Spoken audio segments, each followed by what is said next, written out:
le ministre de l'Énergie de la République de Namibie, chers amis, chers frères, mesdames et messieurs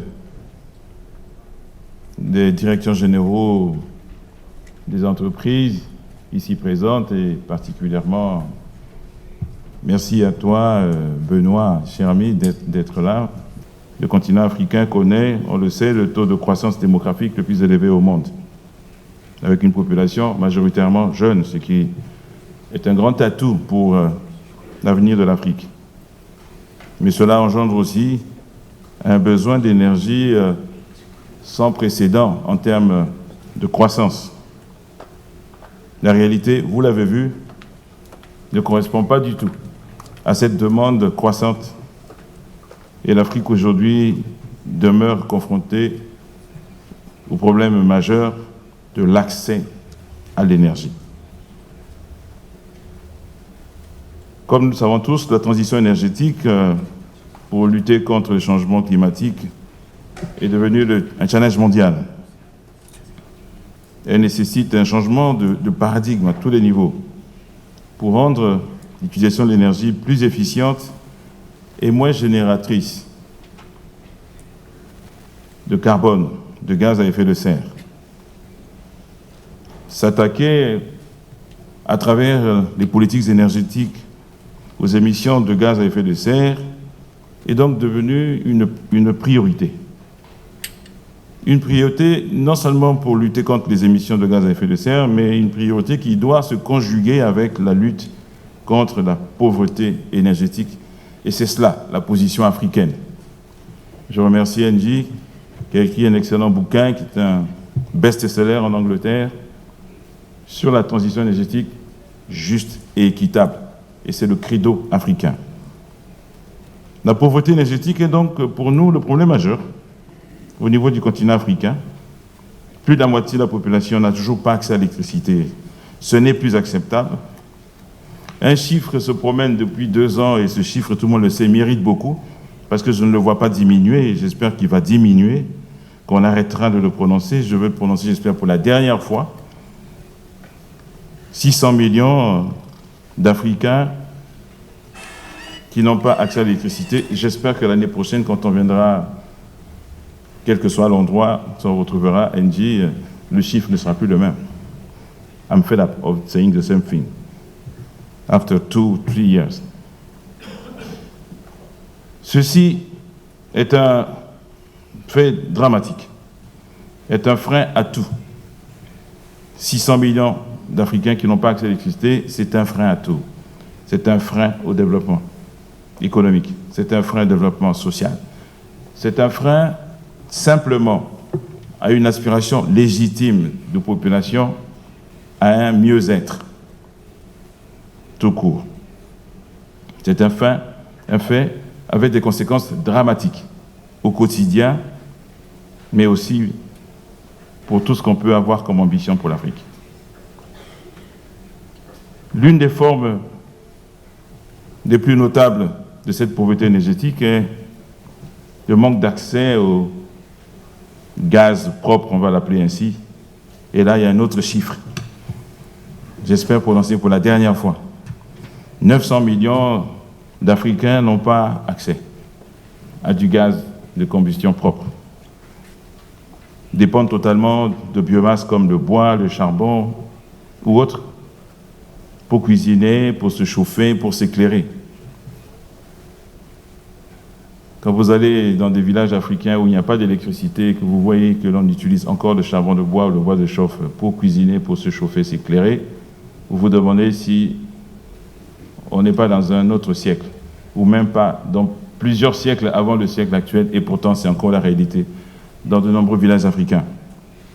Cette pratique, en plus d'être nuisible, pénible, la fumée, tout ce que ça peut comporter pour les hommes et les femmes qui n'ont d'autre choix que celui-là, a le tort aussi d'être la première cause de la déforestation en Afrique.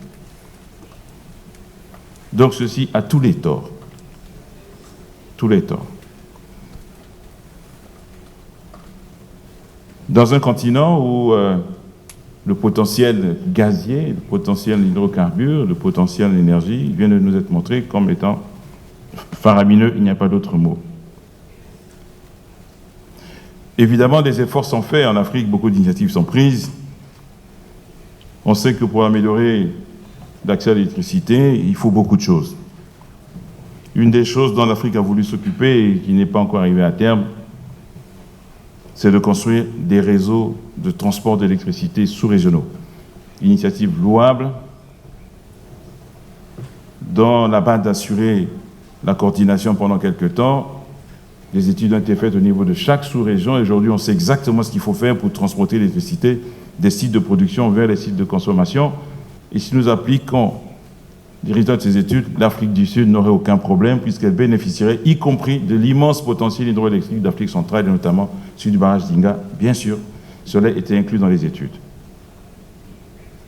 Il faut donc finaliser la mise en place de ces réseaux de transport sous-régionaux qui devraient se connecter pour constituer le réseau de transport africain. Pourquoi ? Parce qu'à partir du moment où il y a un réseau de transport africain, n'importe quel barrage, n'importe quelle centrale solaire, n'importe quelle centrale éolienne, n'importe quelle centrale au gaz, a accès non plus au petit marché de son pays, mais accès à l'ensemble du marché africain. Et probablement, tous ces projets deviendraient rentables. Et ce serait peut-être le vrai début de la ZLECAf que l'Afrique est en train d'essayer de construire, à savoir la zone libre d'échange africaine. On sait que, ensuite, après le réseau de transport électrique, le grand défi est celui des réseaux de distribution, qui peuvent être conçus à l'échelle des grandes villes, mais qui peuvent l'être aussi à travers des projets locaux, des stand-alone projects, dans le cadre de magnifiques idées qui ont été promues par de grandes institutions, mais qui là aussi n'ont jamais pu parvenir au but, comme par exemple l'idée des Smart Cities, très beau projet, avec des villes de taille moyenne qui pourraient fonctionner en autarcie, avec des sources locales ou connectées au réseau de transport et permettre ainsi une gestion intelligente, locale, communautaire, moderne de l'électricité pour les villes en fonction de la taille, des besoins et du contexte. Il serait bon que ce projet soit repris et mené à son terme également. La République du Congo, en ce qui la concerne, essaye modestement d'intégrer tous ces concepts.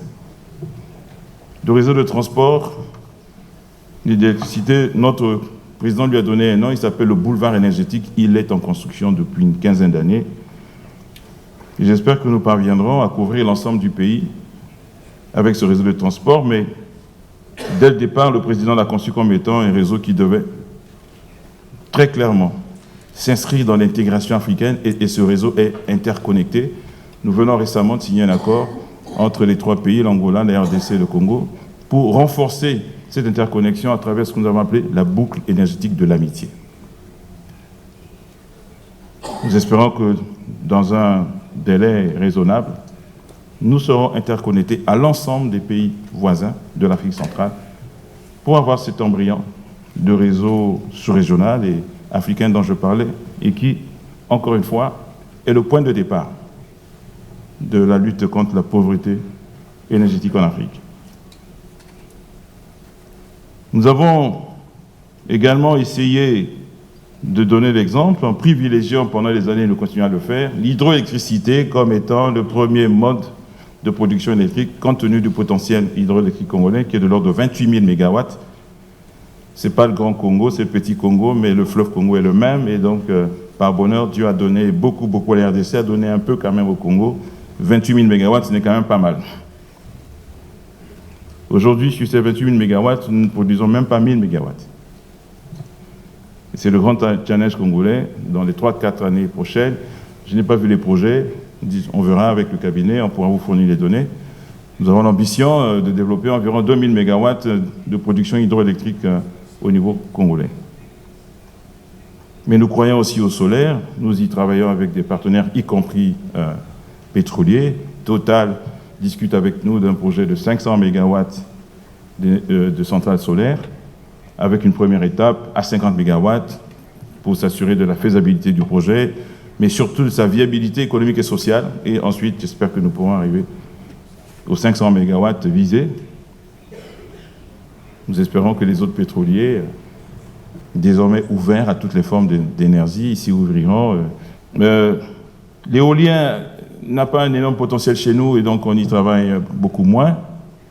En revanche, aujourd'hui, le Congo a décidé de devenir non seulement un pays pétrolier, mais un pays gazier. L'immense potentiel d'hydrocarbures chez nous se déclinait jusqu'à présent essentiellement en hydrocarbures liquides. Nous avons décidé de devenir un pays gazier. Et la première chose que nous avons faite, c'est d'utiliser le gaz associé torché. Et pour ça, en 2007, je ne sais pas combien de personnes parlaient de ces choses-là en 2007. Notre pays, j'en suis fier, par le biais de son chef d'État, M. Denis Sassou Nguesso, a pris un décret interdisant le torchage. Nous n'avons pas attendu les COP pour faire ça. 2007. Malheureusement, tous les pétroliers, y compris ceux qui sont ici présents, nous ont expliqué qu'ils ne savaient pas trop bien quoi faire de ce gaz torché. C'était des faibles quantités, c'était des faibles pressions. La valorisation n'était pas envisageable tant qu'on n'avait pas atteint un certain volume critique de gaz. C'était l'époque où le gaz ne pouvait se valoriser qu'à travers de très grands projets, de grandes usines de liquéfaction. Et donc, évidemment, à cette époque, il n'y avait que le Nigeria, l'Algérie et l'Égypte qui avaient la capacité de faire du gaz liquéfié. La technologie a évolué, heureusement, et aujourd'hui, on sait faire du gaz liquéfié avec de faibles quantités. Ça a fait évoluer les mentalités. Donc, de 2007 à 2022, les ministres des hydrocarbures, moi y compris, nous signons chaque année l'autorisation exceptionnelle de continuer à torcher. Et en 2022, le président a dit « enough is enough ». Nous avons pris un autre décret qui est beaucoup plus coercitif, avec des pénalités pour dire que celui qui torche, eh bien, il va payer de l'argent.